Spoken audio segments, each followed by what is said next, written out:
Okay, guys, I have more than one 2006 that I'm going to probably list as either a pair or a three-pack. A three-pack O ambulances. So this one here, we're going to identify this one as Rescue 32. Just in case you have a question about any of them, I made a video already for Rescue 31. This is Rescue 32, and one that will be coming up is Rescue 33. This has 113,000 miles. It's a 2006 wheeled coach, E450 Ford with a 6.0 Power Stroke Super Duty motor. I feel like my thing, oh yeah, it was zoomed up. We repainted the sides, so we took the graphics off. You could still read what it said because there had been some fading, and you don't want to deal with that, I imagine. So we repainted the sides so it's a blank slate and perfect for your graphics. And it's not something. You can't take a Type 3 or a Type 1 ambulance to one-day paint because they're not going to have a paint booth that's big enough for this thing. So you got to go to an RV place or a place that does, commercial vehicles, and right off the bat, you're looking at $5,000 to do anything at a commercial paint place. So we have the ability to do that for you. So we went ahead and reshot the sides. So it's the PPG paint. It's very expensive. It's the same paint that the vehicle was painted with clear coat, so it will do you right for a long time. So this is the outside of the vehicle. We're going to go through all the exterior compartments, and we'll start with this one. This is the O2 compartment. You will see that there is an oxygen cylinder holder there. It's for an M tank. An H tank will not fit in there. It's tall enough, but these aren't expandable, these stainless steel brackets, so it's too narrow for an H tank. But just about everyone I know uses an M tank, and so this is set up for an M tank. You'll also notice there's a two lines coming off the regulator. There's a high pressure line, which is this one, and then low pressure. So there's a gauge just like this one on the action wall, so you can see how much is in your tank without having to come out here and look at the tank. You'll also notice that the inside of the compartments are sprayed with a Line-X type truck bed coat for durability. It also buffers the sound from outside when you're inside, and it insulates for heat and cool. It makes it retains the heat that's in there and retains the cool that's in there from the heat that might be outside. So there's that. Also, all of these compartment lights, they'll come on, if the motor's running. I just don't have it running because then you can't hear me, when I'm trying to explain all this stuff. So there's the oxygen compartment. This is, you can put extrication equipment here or restock supplies. It's a big compartment. That shelf is adjustable, so you can move it up and down. This is the backboard compartment. You'll see there is a divider in the middle, and then there's three shelves. You can put headbeds, seat collars, sandbags, whatever you might use to secure heads on the shelves there. And then on the other side, you can put several backboards, a scoop stretcher will fit in here, and a folding flat. So there's that. We're going to get in the back in just a minute. Let me just knock out the rest of these compartments.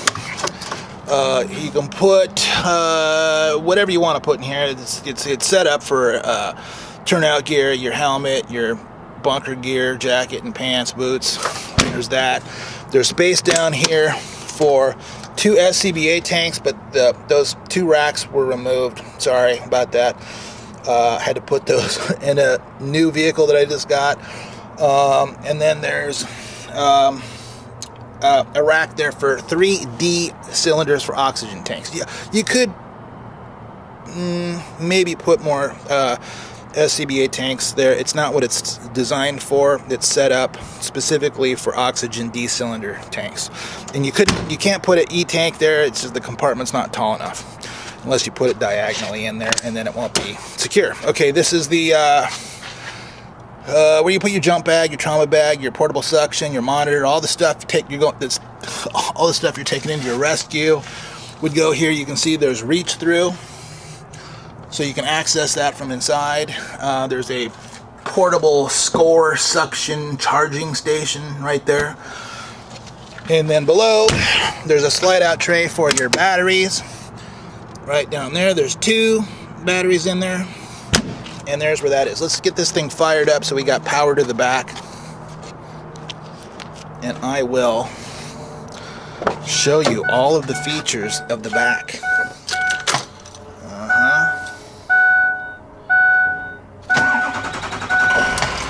Alright, let's go take a look at the back. And, okay, this is the back. Isn't it gorgeous?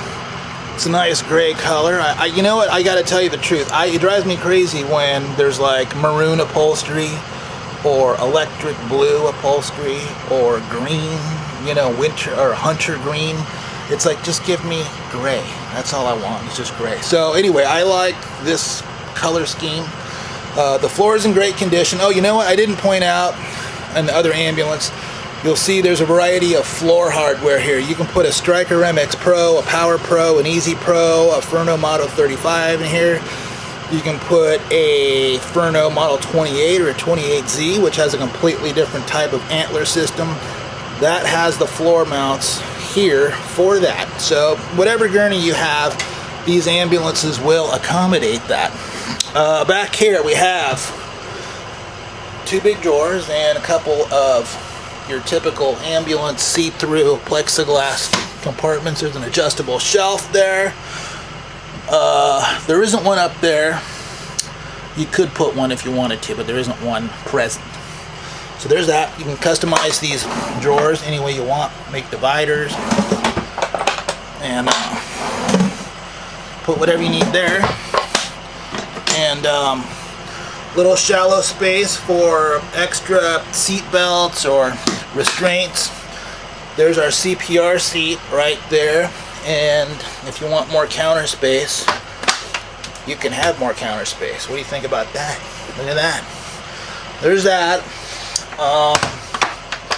Below is a very shallow space. You could put emesis basins, bedpans, urinals. All the stuff you hope you never have to use can go right there. There's a big counter space there on the action wall. There's our jump seat. In pretty damn good condition, I'll tell you. These things usually get really torn up because guys, you know, carry knives in their back pockets and stuff. Usually there's a million holes and it's all cut. There is one little owie right there. And this is just a cover. You can order these from the manufacturer if you want. And but this thing's got a lot. I would let this go a while until I would do something like that. It has an integrated child seat with instruction manual right in there. Never been used, it looks like.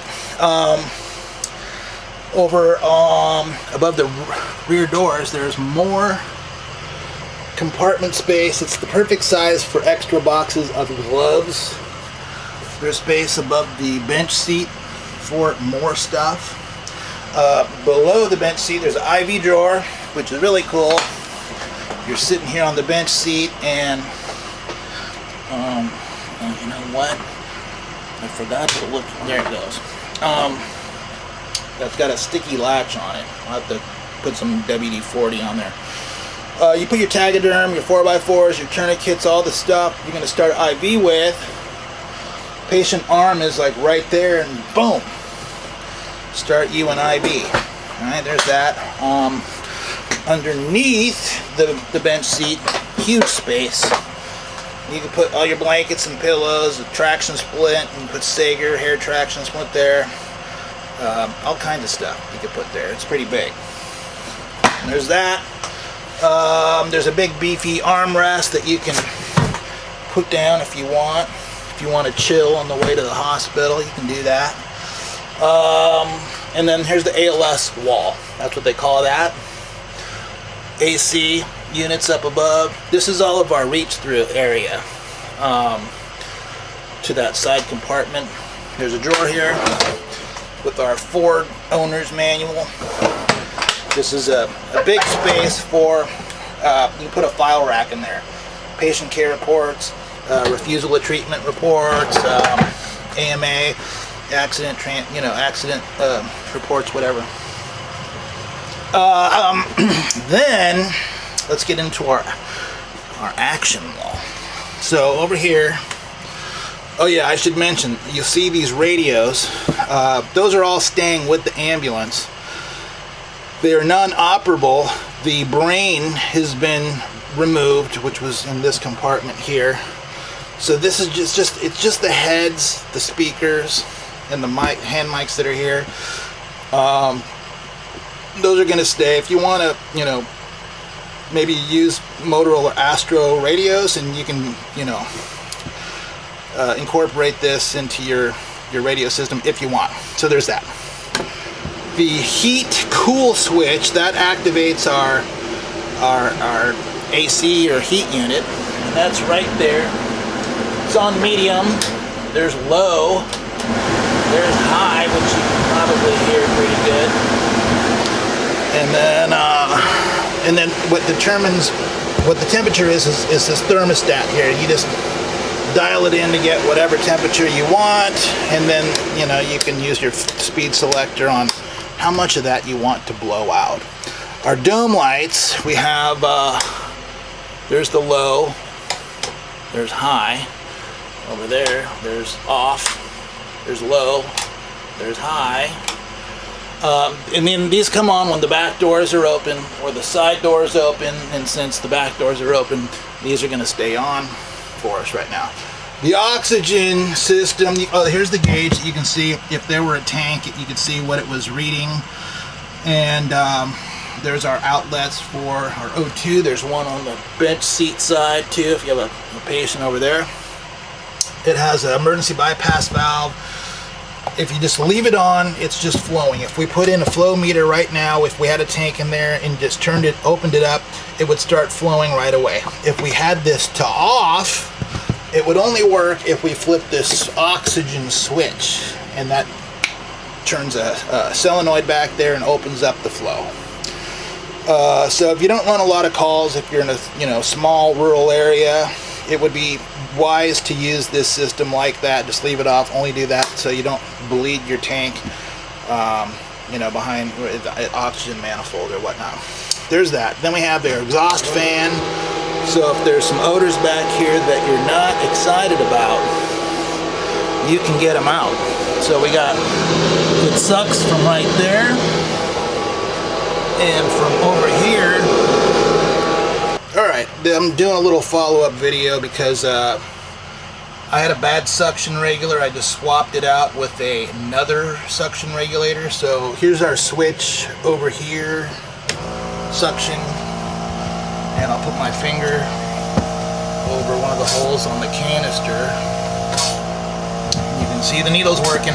The needle wasn't working on the other regulator. For some reason it must have a bad seal or something, so I just switched that whole unit out and put a working one in there. So that's the suction. Door locks, one of my favorite features. If you look at that little button, look at that little black button right there. Keep your eyeballs right on there. Boom, boom, boom, boom, boom. So there's also over here on the bench seat, you have another one.